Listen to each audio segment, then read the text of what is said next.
欢迎持续锁定新闻大白话，我是黄韵晨。首先来为您介绍这一节国际话题的来宾，第一位是我们的国际政治专家赖岳谦。主持人好，观众朋友大家好。以及前立委李胜峰。韵晨好，大家好。好，首先我们来看到啊，美国想要封锁荷姆兹，但是呢，伊朗呢根本就没有在怕，因为它不止荷姆兹这一个港口而已啊。好，来看到啊，伊朗宣布呢要启用替代港口，要绕开美国对荷姆兹海峡的封锁。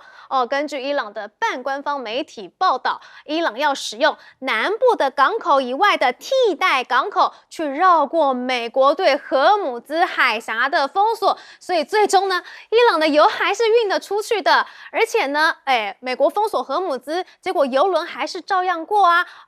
美国的媒体就报道了说呢，本周啊，至少有9艘油轮通过了荷姆兹，而且很多呢都是跟伊朗有关的油轮。好，现在路透呢也引述了一名了解德黑兰立场的消息人士表示说呢，如果能够达成协议，避免冲突再度爆发的话，伊朗现在也放宽这个考虑啊，要允许船只在荷姆兹海峡阿曼一侧去自由航行，不必面临袭击风险。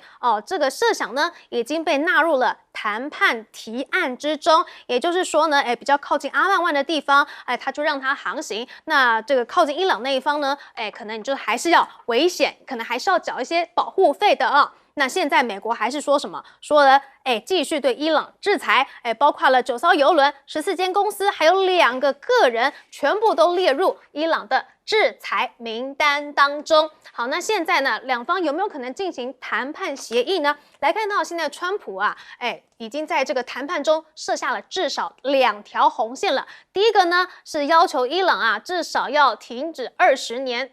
和浓缩铀的活动，而且希望这个时间能够拉得更长更长啊。第二呢，就是要把这个浓缩铀给移出伊朗境内。好，那这是不是它的2条红线能不能够达成呢？就来看接下来的谈判了。好，那谈判的主办国呢，现在巴基斯坦呢，他的陆军参谋长呢，也已经率领了高级代表团抵达伊朗首都德黑兰，要来促进呢第2轮的谈判。那《华尔街日报》也报道呢，说美国跟伊朗啊，原则上同意要来进行第2轮的谈判，但是还没有确定时间以及地点。但是这个时候，伊朗还是一边的呛瞎说呢，我们已经做好要打持久战的准备了。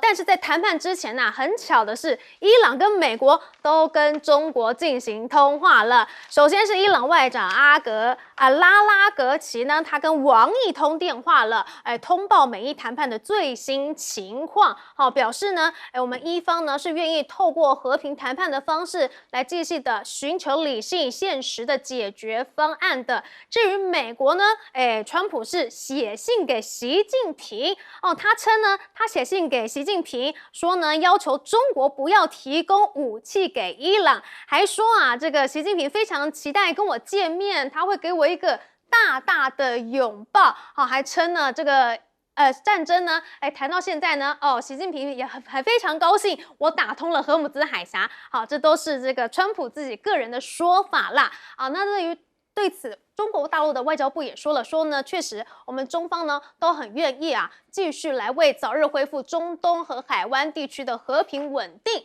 来做出贡献。好，但是这个时候呢，中国呢也跟俄国关系走得非常的密切吗？好，所以现在啊，贝森特又警告了，说呢，2家中国银行，我们对他发出警告，说啊，你不要再跟伊朗有业务往来了，否则就会受到我们美国的刺激制裁啊！任何购买伊朗石油的国家也都会受到刺激制裁。这是在指俄罗斯吗？好，所以俄罗斯外长也说了，说呢，俄罗斯随时准备协助受到中东危机影响的中国及其他国家，要来提供能源供应哦。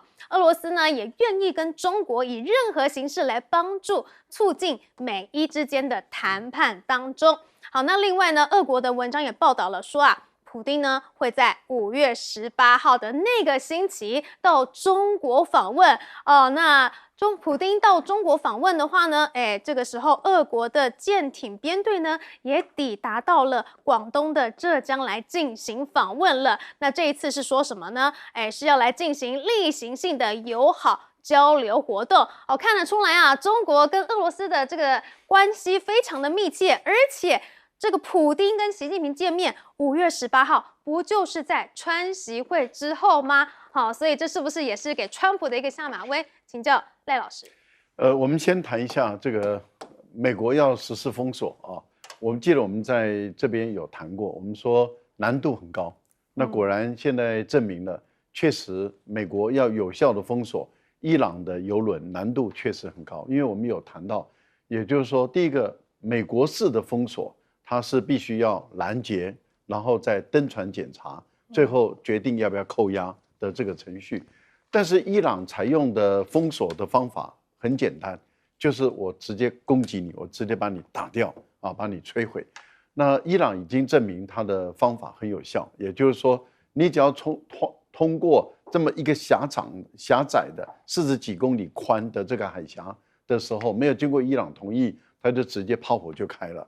那果然有10几艘的船被打到，那所以没有船敢走这条路，这是一个。但是美国采用的是在于海峡的2侧封锁，一个是在于东侧这个地方，就是在阿拉伯海。那我们就说，你至少要8艘的战舰，6艘的战舰，4艘防卫，2艘执行。那一般来说，你基本上是想要在这个赫尔木兹海峡的西侧，那就必须要用航母，那至少要2个航母战斗群，而且呢，你要有15艘到20艘的战舰左右。那现在是1个航母战斗群还没到，所以只有林肯号的航母战斗群，但是你又不敢太靠近赫尔木兹海峡。所以你又保留了很远的一个距离，可是当你保留很远的距离的时候，这个海域就长达1000多公里以上的宽度。那我们在电视画面上，我们可以把它缩小，好像很容易看到。可是你真的在执行的时候，海面那么大，船的吨位那么大，而且我们在昨天也有谈到说，每一艘船的吨位，尤其是油轮，大的话20万吨。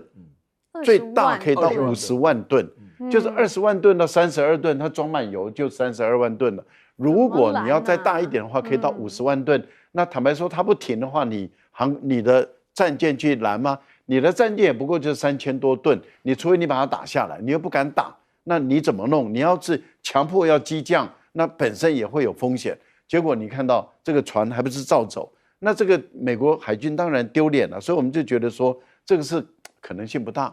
但是问题是，观众朋友，你们有没有注意到，前几天这个阿联酋的这个王储到了北京去访问？那到北京去访问的时候，我想因为大陆跟伊朗的关系也很好，跟海湾国家的关系也很好，而阿联酋的王储在这个时候到北京去访问，他当然就是要跟中国大陆表达他的一些困难。那大陆当然理解伊朗的立场，也理解海湾国家的立场。所以后来大陆也有跟伊朗的外长有跟他沟通协调以后，伊朗现在传出来了说有一个航道，他们愿意比较多的开放，比较多的自由的航行。那这样的情形就证明了一件事情，就是你美国打通不了这个海峡，而中国大陆对于海峡的有条件的开通，事实上是有影响力的。这个对于美国来讲，它的国际威望的挫伤很大。中国的国际威望的往上抬升的这个力量就很大了。那一旦发展到这个地步的时候，各位您就会看到了，最终那现在就是美国跟伊朗到底要不要打，还是要谈。目前来讲，美国的所有的做法其实是在帮助范斯在谈判中拿到更好的一个谈判的条件而已嘛。为什么说呢？你想，美国现在的赫格塞斯国防部长，他一直在放出讯息说，3个航母战斗群来咯，包括福特舰，这是第一个。但是福特舰还有很多问题，我们以后再说。然后第二个呢，就是说我们征兵哦，我们除了派原来的这个远征军海军陆战队以外，原来的这个空降师以外，我们除了原来的机降部队以外，我们还在多派4000多名士兵。那这个目的在哪里？抬高我军事打击的力量嘛。另外一个，你看贝森特原来没讲话的人突然间讲话了，说我们要制裁。那这些动作的目的其实就有一个，帮助范斯在最后的谈判中能够取得更好的地位。好，都在为这个谈判增加一点筹码了。我们来请教盛峰委员。就我想，美伊双方主观的意愿都想停，我不认为谁想继续再打下去，谁都想停。但是问题是客观的事实，双方开出的价码有一个特点，都是相互排斥的。然后我们之间要谈判，就是说你出100，我出40，那我们再价码调一下，40提高到50，100呢，降到70，然后再谈，最后50。那不是，它不是相向，它是互斥的。这个铀矿你20年内不准拥有，你5年要交出来，然后呢，这个荷姆斯海峡以后你不准控制。那可是呢，对伊朗这2个刚好都我要的，所以这种互斥的情况下，要谈下来就不容易啊。因为不容易，所以就要怎么样子，就要制造施压的环境啊，极限施压。那可能呢，川普在过去商场上这样的谈判是成功的，但国际上他发现他无能为力的地方太多了，毕竟商场跟政界还是不一样的。第二个呢，这一次的战争一直到了现在出现有个特点，一个在国际上的影响力正在日渐浮出的国家，那个名字叫中国。我想没有这场战争啊，中国在这一个关键时刻的角色还看不出来。为什么？各位看一下，俄乌战争的时候，那中国人想扮演一个调停者的角色，很抱歉啊，使不上力啊，不容易使得上力。可是呢，这一次在伊朗战争的时候，你就会发现，伊朗向中国说我们谈判的结果怎么样子，然后呢，要巴基斯坦出来，巴基斯坦后面要有中国的支撑。然后美国呢，美国现在也是要跟中国讲，你不可以帮助伊朗。这是在俄乌战争的时候，中国大陆想扮演的角色，现在在美伊战争里面展现出来了。这一展现，世界上看到一个对比，就一个领袖是稳的，一个领袖是躁动的。我想习近平的稳健跟这一个川普的躁动啊，那全世界是看得清清楚楚。那呢，一个呢是安定的国家，一个是乱度的国家，所以他现在内部都乱了，这个已经到了我们简直不知道该怎么来收他的地步了。这样子的一个情况，全世界会把希望寄托在哪里？这个是跟俄乌战争才短短几年之内有很大的不同。第三个呢，我们来看轰手，这个呢向观众朋友做一个说明，可能都不晓得哦，这个伊朗封锁荷姆斯海峡，美国封锁荷姆斯海峡，是什么一回事啊？这个封锁是不一样的。美国所谓的封锁是所有从伊朗港口出来的船，美国是不准它通过的。那么伊朗的封锁是所有经过荷姆斯海峡的船，我都不准让你通过的。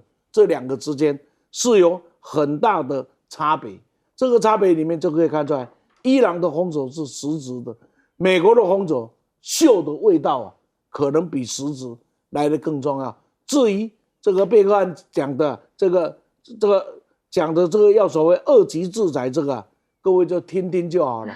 美国已经有心无力了。好，所以现在美伊能不能够止战？各国都在寄望中国调停吗？请教聂建中老师。OK， 我先还是讲一下荷姆斯海峡的事情哈。美国很奇怪，他为什么要去封锁？他为什么不是护航？护航他原来认为可以把人员或各种民生必需品从货柜运出来的这样护航，而要去封锁，很奇怪嘛。但是呢，当然他也要封锁，因为伊朗它是有选择性，因为伊朗太聪明，甚至之前还想用发金卡、银卡这样的方式分5级化。答案就是他会选择叫非敌对船只才能走，不管中国的泰国或有些印度船就通过了。那美国呢要去封锁这些，你要帮我封锁的，那你可以走的我帮你封锁，那他不去做，你不让我走的就护航。我觉得美国已经显现出他的实力已经衰弱到这样的可怜，用可怜来形容。再来讲，我觉得他们要的真的是不一样，极端的不一样。因此他们谈判有用吗？所以你看，从川普开始谈的4个条件到6个承诺到15点，没有一样伊朗愿意接受。就伊朗开了10个条件，发觉有点天南地北。那也就是刚讲的是这个，我们刚师傅讲，还有所谓互斥的，你知道吗？一旦互斥，你怎么玩？那2个系列贴在一起往两边冲嘛。我觉得谈判法分10级好了。从川普一开始的时候说，我告诉你啊，现在我跟你讲，我打你，你一定会要跟我谈。那2月底不就在谈吗？我认为我一谈，你全部会答应啊。我只要恐吓你就答应了，我可以拿到10分。结果呢，竟然没有答应，他就只好打你。打完了，你该答应了吧？还是没答应。你知道很可怜，打到现在，他6分的、5分的都会拿。他现在提出2个条件，我告诉你，6、7分人家还是不会要。第一个，他讲了2条红线。第一个，停止20年浓缩铀，那也是人家生存利基啊，保护自己啊，所以人家可能不会答应。第二个，要不然移到国外，人家还是不会答应啊。这已经不是他的10分了。我跟你讲，伊朗还是不会答应。原来伊朗要谈判，他知道他弱小，他军事实力差距很多，他只有2分的实力，没有想他筹码提高，他现在很有信心哦。越打越爽，他现在觉得他也有6、7分，可以跟美国对谈。你觉得美国是不是彻底的输了？应该说川普输了。好了，我现在觉得还有一个更可怕的事情是，川普怕了，因为中国如果在后面帮助伊朗，那美国怎么玩？所以他非常紧张啊，会不断的私下透露讯息，告诉中国说，请你不要帮这个伊朗好吗？要不然他怎么玩得下去？因为中国实力现在已经不可小觑。所以呢，如果中国去帮，我跟你讲，他不是输而已，会很惨。所以你知道，中国现在以静制动，在这一次的这个美伊或者美以伊战争之下，中国的筹码是不断的累积。相反的，我们看到美国呢虚张声势嘛，川普就是这样喊大的嘛，喊大，但外强中干，到最后筹码尽失。你发现这2边筹码变成这样子，你说未来怎么走？好，我现在最后还讲一个，刚讲到俄国和中国的友好，和美国和中国的这个关系。2边都要去仿。我们先不讲这2边，光从去年到现在，有多少中等以上的强国不断从法国或欧洲各中等国家，甚至到了英国、到加拿大都去参访了，还有今年年初都到了中国，谈的都是为了他们未来的生存力，谈经济，谈的是和。可是美国一直要跟中国是竞争，表面上说要谈和，都在竞。所以竞争之下，我请问一下，这2边中美之间，请问这样的一个这个关系去谈？他们是真正是要和吗？我跟你讲，都是有戒心的，而且呢，在现实里面是非常的虚假。可是俄国不太一样哦，俄国去谈没有错，也都会有戒心，中俄。但是我觉得这2边谈的就比较真心。你去想想看，去年的5月8号，俄国苏俄的这个胜利日，习近平是怎么去的？6月6号到7号怎么发表言论的？各位去爬搜一下。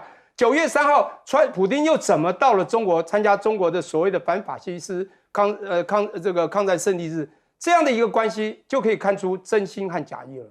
所以中俄之间的关系呢，真的是非常的紧密。不过战争打到现在啊，要伊朗呢，无条件的认输，一定是不可能了。我们来听一下伊朗总统最近对美国发出的怒喊。By what right did they attack our country? What had we done? For what reason did they martyr our leader? What had we done? For what reason did they martyr our commanders, our scientists, our students? What was their reason? Why? What had we done? Had we attacked any? Had we violated any law? What had we done? 好，他是以这个人道的角度出发啊，说呢，美国是完全无视任何的人道主义准则，攻击他们的大学、诊所，甚至是医院、民生设施。好，所以现在呢，伊朗也硬起来了不仅仅呢是批评在道德方面美国过不去，他们也在军事方面呢去攻击美国很重要的一些军事基地。伊朗的最新影像显示呢，说战争中啊有一架美国 CH-47支奴干重型运输直升机在科威特布林军营主播道处呢又遭到袭击了又有一架这个美国重要的重型运输直升机被攻击了。那现在呢，伊朗啊也针对这个川普最喜欢用的 AI 影片去回击了。好，我们来看到伊朗最近呢是转发了这一支 AI 影片。伊朗的驻塔吉克大使馆呢在 X 上面发布 AI 生成影像，就是因为川普之前发了一个把自己变成耶稣的图片啊，引起众怒了之后呢，现在伊朗呢就直接把这张图呢改成 AI 影片，就是呢真的耶稣飞过来给川普一记重拳啦。但是啊，这个 AI 影片可能不是美国最怕的。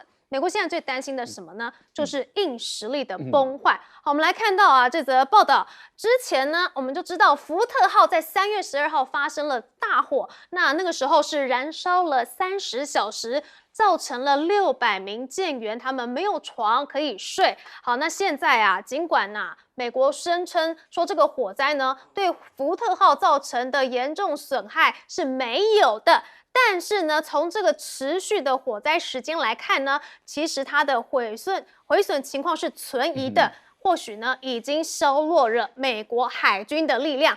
毕竟它烧了30个小时，你确定这个高温呢不会导致他们的钢材软化吗？好，所以大家都认为说，海军的力量呢可能有因此而被削弱了。好，除了这个福特号之外呢，还有这个人力的问题哈。因为福特号它在周3的时候就已经打破了美国越战最长部署时间的记录，时间是长达了近10个月耶。因为他们呢先去参与了对委内瑞拉的军事袭击，接下来又跑去伊朗战争，那这就对这个长期离家服役人员呢造成了影响，也包括了对这个舰艇的设备也造成了压力影响。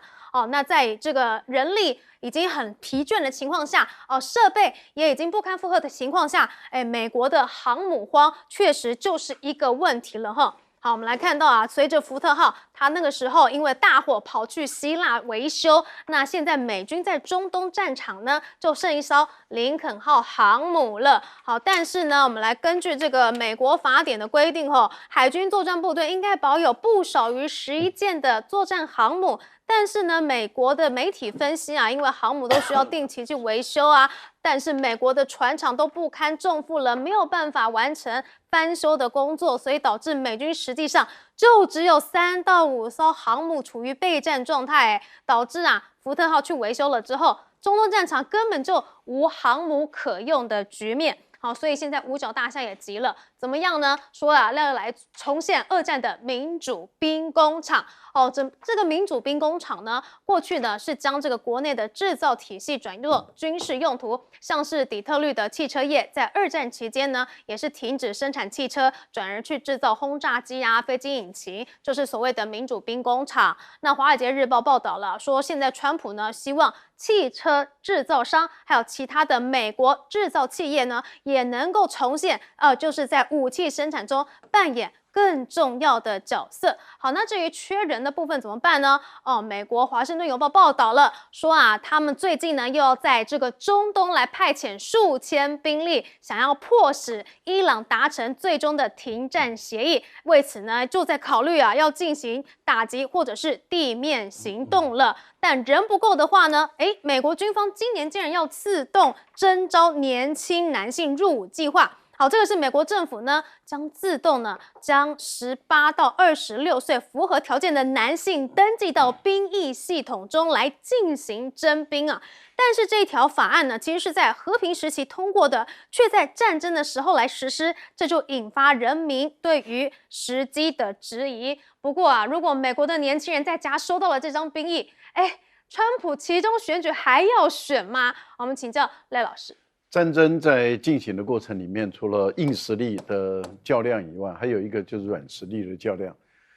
那你可以把它说成为心理战，你也可以把它说成为认知作战啊。那不管你用什么样的名称，我们都知道，一个就是属于影响我们的心理认知的一个的问题，一个就是实际上在战场的问题。美国跟以色列，特别是美国，他们由于在战争的过程中，不愿意让美国人也好，也不愿意让世界各国知道美国它事实上也饱受这个伊朗的打击，所以他们不愿意把这个画面公开，也不愿意透露，他们甚至直接没收了人民知的权利。所以我们看到战地记者也好，或者是军事记者也好，在战争的过程中都没有办法有效的拿到他所需要的新闻的画面，跟做自由的新闻报道都没有办法。那在这样的一个过程中，没有人知道美军受到什么损害，很少看到画面，除非那个画面瞒不住了，例如说 F-15战机掉下来了，还有就是美国把自己的这个运输机2架，还有4架直升机都摧毁了，他带不走伊朗的本土，所以就被拍下来，除非是这样，不然的话他不公布。好，那现在对于伊朗来说，你不公布，我帮你公布。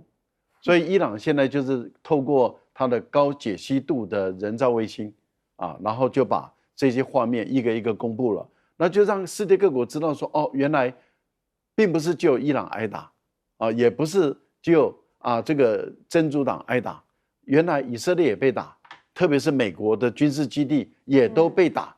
那这个对于美军来说就情何以堪，因为他东掩盖西掩盖，不想让人家看到的，结果现在一个一个都被暴露出来，而且都是高解析度的。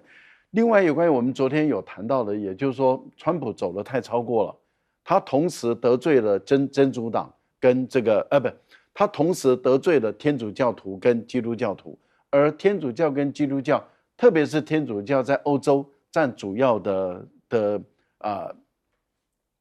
人口啊，但是在美国基督教徒的人数是比较多的，但是他同时两边都得罪了。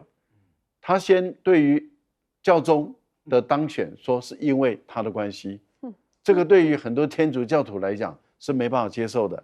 接着他把自己比喻作耶稣基督，那这个对于这个基督教徒来讲是没有办法接受的。好，就在这个时候，伊朗就做动画了 ，AI 的合成，就这样子一做以后，很多人很解气，就说这个把他下地狱下得好，本来他就应该要接受地狱之火来烧烤。那这样的情形，我们就可以看到，这个川普本身的不认错，然后也不肯悔改，那这个会让更多的基督徒对川普很不能接受，也很不能原谅。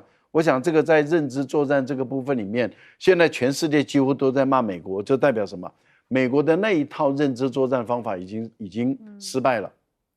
不过我们台湾有个政党很喜欢学美国的那一套做法，但是已经证明它失败了，而且证明它没效，因为现在美国在全世界被批评的声音比肯定他的声音多，除了东方某小岛，这蔡正元喜欢用的话以外，那而且东方某小岛的某个颜色的，还不是所有的东方某小岛的人民呢？对，不是所有的人民，而且他是只有占40%不到的一个少数人还对川普有迷恋以外，其他的大部分都在批评美国，批评川普，那这个很悲哀。另外一个就是航母的悲剧了，为什么？因为福特舰我们都觉得不寻常，烧了30个小时，怎么可能会没有造成很大的影响？不太可能，30小时扑灭不了，就代表它的温度很高那温度很高，怎么可能会对航母没有影响呢？好，这第一个。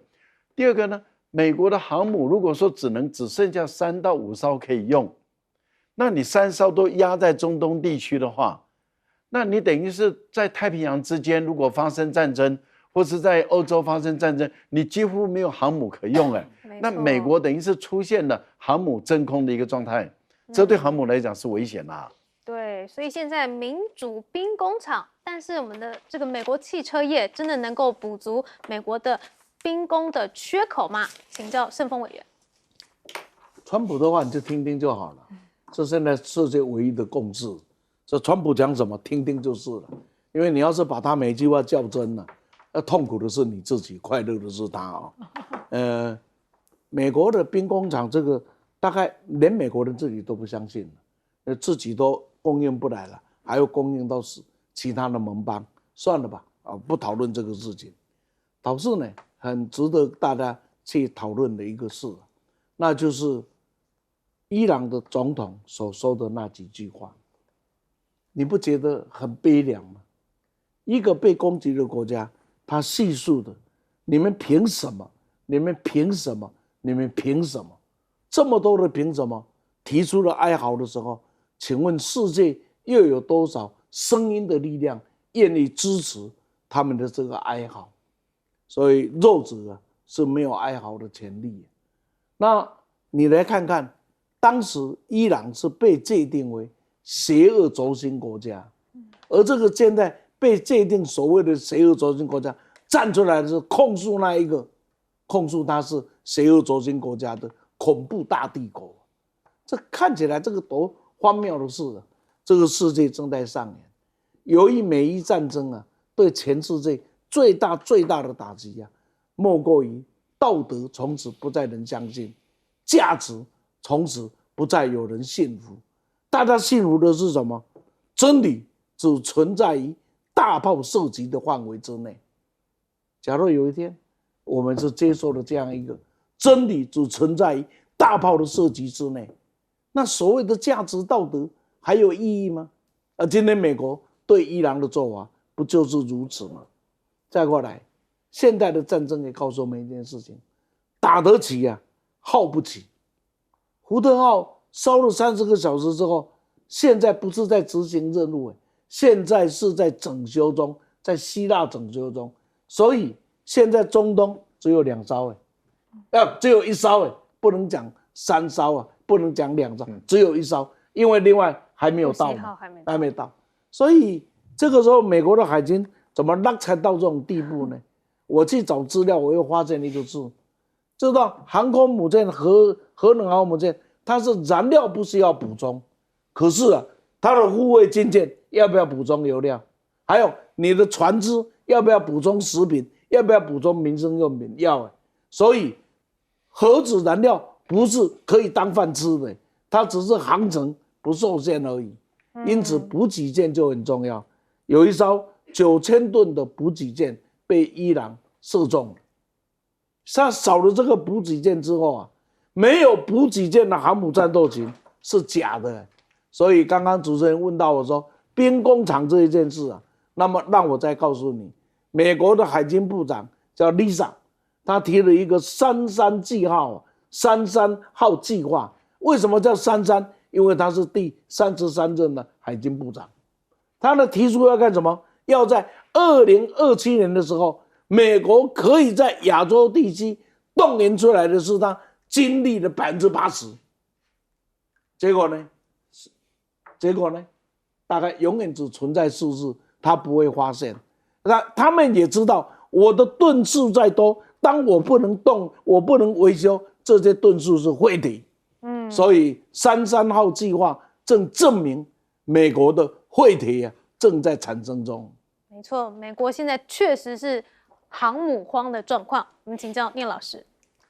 OK， 我们刚刚讲到东方的某个岛国，曾几何时把东门的礼义廉耻拿掉的时候，其实我们从小学生活与伦理、公民与道德的我们，其实对那个是看得很难过。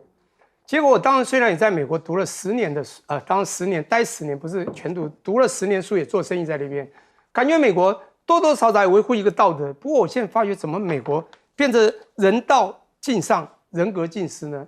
其实我讲错了，不是全美国，是某些政治人物，如川普等人啊。好了，当然还有川普旁边一些跟班的啦。第一个160多个小学，尤其小女孩被炸死，从来没有听过道歉，有道歉声吗？每次都讲有理由，好，误击又怎样？你最少道歉一下，没有。第二，讲不好听点，谈和要谈判哦，结果以色列说打黎巴嫩就打，你美国站出来也应该打打自己的小老弟，说你怎么在我谈判的时候去打人家呢？杀到260几个死掉，然后1000多人受伤，但是他还帮他讲话啊，我们没有包括黎巴嫩，这是什么样一个的道德？人道哪有存在？再来，他对天主教中啊。人家只是施以善意，说你这样搞毁了世界，你这样做了很多不应该做的事，他这样回呛，一个总统回呛一个天主教徒，你选的是跟我有关，你算什么东西？我在想，你是不是人格尽失吗？还是一句话，不是全美国人，美国人是不错啦，其实的素质都不错，也很文明，但碰到了这样的总统，你被安撞怎么办呢？对不对？好，再来，我讲我们都年轻过，福特号，你刚刚讲，不管当时7个月，现在一下10个月了，一谈了10个月。这些兵你受得了吗？我记得我年轻过，当时有人曾经找我做船员，年轻的我当然也不懂事，我船员我分析了一下，了解一下，还真的想去，因为他获利蛮高，从小很穷嘛。做船员不错哦，他可以获利蛮高，可是一天要半年以上，我根本不敢去，从刚上自由怎么去？弄了10个月，你怎么受得了？我跟你讲，福特号是有问题的。我先讲一下，福特号在20前下水之后，不断的回去维修，这个船舰有没有问题？你自己去爬文看看，多少次回去维修。其实他是做个形象广告，我觉得都有点虚张声势。每次出去好像大人来了，我跟你讲，你不用怕他很容易被击倒。第二个，兵精善换，你看一次又一次，光烧掉几个床铺，他们兵怎么受得了？最后一个，你哪有维修实力？我跟你讲，美国制造业已经空洞化，拿到希腊你怎么办？我跟你讲，1923、1940年底，罗斯福总统的确喊全民说，我们要做全国做兵工厂，叫民主兵工厂。他现在已经没有这个实力了。我讲不好听，缓不积极，这是一种美国的梦而已了啦。现在已经没有办法做到了。不过我们来看到啊，现在的中东的主战场是来到了哪里呢？现在呢就是黎巴嫩的真主党了。而在周三上午的时候呢，真主党是再度向以色列北部发动的多次的火箭袭击。那其中一次袭击是击中了一名男子，让他受了轻伤。而现在受了解呢，这个伊朗支持的恐怖组织已经发射了40多枚的火箭。甚至真主党也首度动用了逆踪无人机，重创了以色列的北部。那这个新型的无人机呢，它可以避开雷达侦测，进入建筑物内部动作来进行动作，而且它还可以携带最多5公斤的弹药，可以飞行数十公里。以色列媒体形容啊，这个是真主党最先进的空中作战系统之一。那以军呢，现在也是不断的在攻击黎巴嫩真主党。以军第91师还有以空军合作，打击了黎巴嫩真主党和其军事基础设施，其中呢就包括了一个指挥中心啊。同时呢，以色列也持续的在轰黎巴嫩的南部民宅。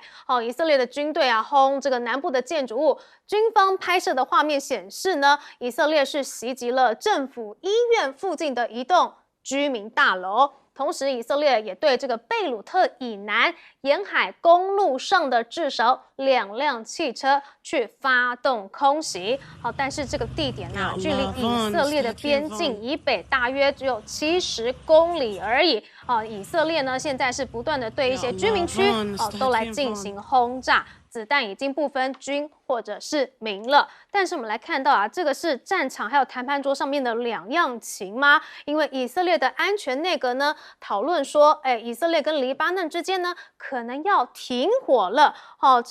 他们说呢，高级官员表示已经在进行这个安排停火讨论了。但是以色列的总理纳坦雅胡怎么说呢？他说啊，战事可能会再度爆发，以军都已经做好应对任何情况的准备了，怎么会一边说要停火，结果总理还是继续的说要打呢？而参谋总长更惨，他说已经批准了新的作战计划了就是要针对这个黎巴嫩还有伊朗都有一个新的作战计划。但是啊，可以看到其实难道每个人都想要停火了，就只有以色列自己想要打吗？现在啊，美国的参议院呢已经否决了要对以色列军售的动议，而且很多的民主党人都是投票支持的。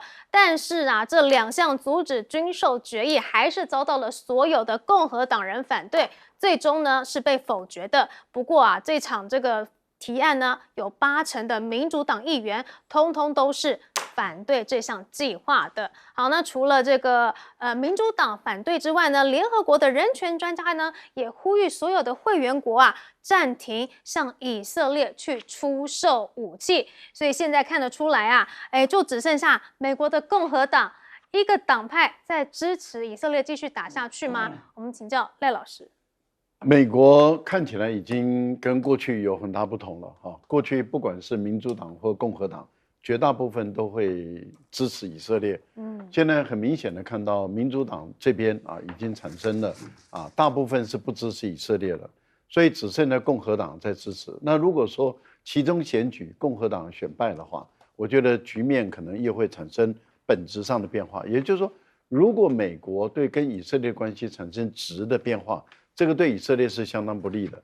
以色列的大部分的弹药其实都还是要依靠美国来提供，因为以色列现在它已经不能够满足自己发动战争所需要的了，这是一个部分。第二个就是联合国的人权委员会对以色列的控诉其实已经产生效果。我们看到欧盟已经开始对以色列的人权的问题开始要在审查了，他们也已经要终止一些跟以色列过去合作的一些协议，他们甚至要提前要否决了。这个对以色列跟欧盟的关系也很紧张。韩国也跳出来了韩国李在明也谴责以色列。那我们现在只看到还硬挺以色列的国家越来越少了可能日本保持安静，那东方某小岛的绿色阵营的人可能还因为站在美国这边还在挺以色列。可是我们看到美国内部里面都产生分裂了，也就是挺以色列人越来越少，以色列被国际间谴责的声音越来越大。我觉得这个对于以色列来讲是不利的。以色列民应该好好想一想，你们的内塔尼亚胡把你们的国家带到这个地步，这个其实是伤害以色列的整个国家的利益，伤害很大。那为什么内塔尼亚胡一定要这样做？因为内塔尼亚胡的目前的官司，他的贪渎案，他的背信诈欺罪，贪渎是判10年的徒刑，那么背信诈欺是3年，所以加起来是13年。检察官现在在这个求刑的过程里面，法官已经进入审理的阶段。那内塔尼亚胡他提出说安全的理由，所以他希望这个庭审能够暂停。法官的责令是你要提出足够的证据，说现在目前以色列还是在安全的状态下。那问题就在于如何能证明以色列处于安全不利的一个状态，战争嘛。所以对以色列来说，如果再发动对于伊朗或是对于这个黎巴嫩的战争，造成彼此之间能相互交战的话，他就可以足够的提供证据来证明现在还是在战争状态，法院不应该审理他的案件，以避免他被法官定罪。因为目前来看的话，比较多的证据已经证明了，这是内塔尼亚胡严重的涉嫌贪渎案跟背信诈欺罪。那一旦定案了以后，他很有可能就要入监服役了，不是服役，服劳役那对于他来说的话，他当然不想进监牢。那不想进监牢，最好的方法就是让以色列继续在打仗。可是让以色列继续在打仗，其实对以色列也有伤害。他不只伤害了这个黎巴嫩南部地区的军人跟老百姓，但是他也伤害了我们刚刚讲的以色列。为什么？因为我们很明显的看到真主党已经慢慢的适应这场战争了，他们也因为战争所学到的很多的经验，他们已经研发出一种用很简单的无人机。这个无人机是用螺旋桨的，所以它是可以垂直起飞的。虽然它的作战距离不会很远例如说不像一般的无人机可以到上百公里那么远，但是问题就在于它有效。第一个，它是不是用热感应的，所以你不容易侦察它。第二个，它的声音比较安静了。第三个，它的载弹量不重，5公斤，可是它不需要进行大规模的，它对人员或是渗透进你的建筑物里面，对于你某一些关键的敏感的机器进行攻击就够了嘛。所以对于他来说的话，已经对以色列也构成了一定的杀伤性。好，我们先休息一下，广告之后继续讨论。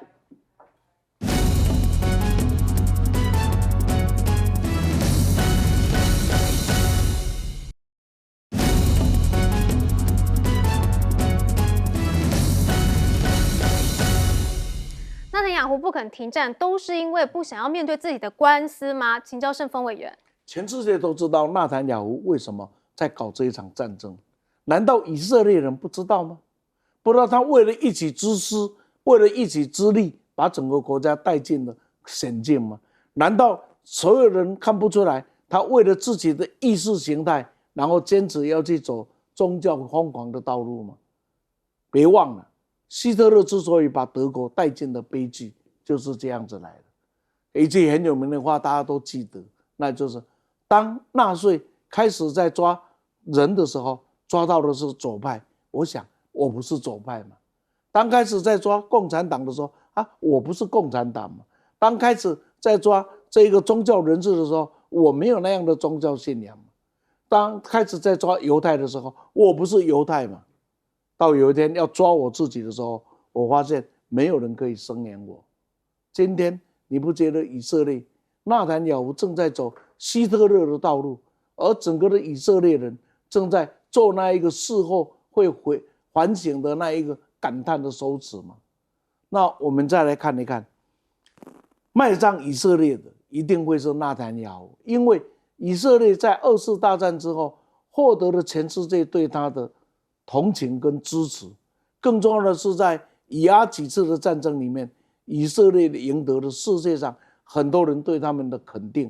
为什么？因为在那小小被包围的环境里面，为了生存，他们付出的代价包含全民皆兵。所以大家对这些都给予高度的肯定。可是这个肯定到现在已经完完全全毁坏了。现在各位想一想，全世界现在还有谁在支持以色列？本来杨哥的赏讯应该是这个支持以色列最重要的一群人，可是我们现在发现，全世界现在除了美国的共和党，除了被川普裹挟的共和党之外，还有谁支持？刚刚我们在节目下还开个玩笑讲，还有，那就是台湾的民进党。那这个时候，我们已经在以色列做成这样子，全世界如此排斥他的时候，该检讨、该反省的，应该是以色列了。回头是岸，否则这个小国家会非常的危险。好，我们先休息一下，广告之后继续谈。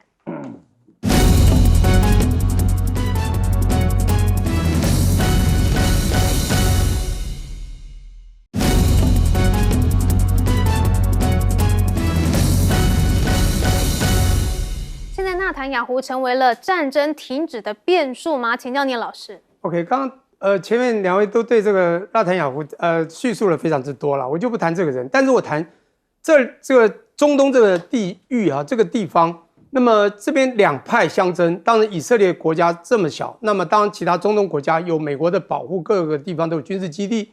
照理讲，以色列它最后面 backup 的还是美国，不过这个跟伊朗这边的这个所谓历史情仇呢，这当然是非常之深，我也不谈。但这次战事发生，冤冤相报何时了？这就是我担心的。也就是说，以色列呢，趁此时还叫趁势追击，他也没有胜，趁这个势要追击。因此，即便和谈也要去炸黎巴嫩，造成黎巴嫩的真主党当然也没有办法接受，也就会反击。那他当然就会再打下去。请问怎么办？现在一个更重要的，这冤冤相报之后，如果纳坦雅胡要继续下去，那是因为什么？现在还有有川普，万一没有了美国怎么办？当然，这次看到了美国参众议院他们开会，而不管民主党、共和党里面发现，民主党呢，当然大部分人是反对对以色列提供军售，我强调是军售，当然他们更不会赞成啊，这个整个国家的力量由川普带领，就不管军舰啊，这个飞机、坦克都过去，甚至地面部队，这是原来他们的计划嘛。但我觉得呢，这个反而会把美国不但拉进水，还拉进泥沼之中。所以现在呢，他们做的叫军售不给这个以色列。那以色列如果没有了军售，我觉得以色列这场战就很难打了。那当然我们在这个时候呢，当然你可以看到国际的氛围。联合国虽然地方不大，我们讲联合国其实它整个国家193个会员，这个国啊，它其实很小，在第1大到第5大在纽约嘛，40到42届之间非常小。它从进去到里面，全部的这个图腾啊，各国送的都是象征和平哦。所以当然对这次战争，其实我觉得是非常反悟啊。但大家都不敢得罪美国，除了美国之外，当然他们还是有点力量。